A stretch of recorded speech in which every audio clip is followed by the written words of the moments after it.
ஆனா இறைவன் எங்கோ இருக்கிறான்னு நினைக்காதீங்க, அங்க இருக்கிறான். இந்த உடம்புல உயிர் இருக்கிறது போல உயிருக்கு உயிரா நிக்கிறான்.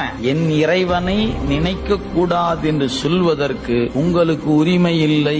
ஏன்? அவன் எங்கிட்ட இருக்கிறான். நீ வச்சிருக்கிற கோயில்ல நீ வச்சிருக்கிற சிலை வேணா தொடாம சொல்லு, நான் என் அறிவு எப்போதும் தொட்டுக்கிட்டு தான் இருக்குது. நீ வச்சுக்கு நீ தொட்டு கும்பிட்டுக்க போ. ஏன்? நான் எப்ப அவனை விட்டு விலகினேன்? அவன் என்னைக்கு என்ன விட்டு அவன் விலகினு இருக்கிறான்? அவன் எங்கூடவே இருக்கிறான். சிக்கனை பிடித்தேன் எங்கிருந்து அருளுவது இனியே. அவன் எப்ப நம்ம விட்டு விலகினா நான் போய் ஐயோ சாமி பாக்கணும், கதவை சாத்திக்க பூட்டிக்க.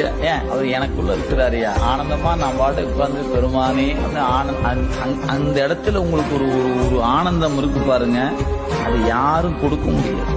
அதை நின்னு பார்த்தான் அனுபவிக்கும். இந்த அனுபவம் நமக்கு வரணுமே என்று எல்லைக்கு உட்பட்டு அன்பு செலுத்தினீங்கன்னா வாய்க்காது. எல்லை கடக்கிற வாய்ப்பு என்னைக்கு வருதோ அன்னைக்கு வாய்க்கும்.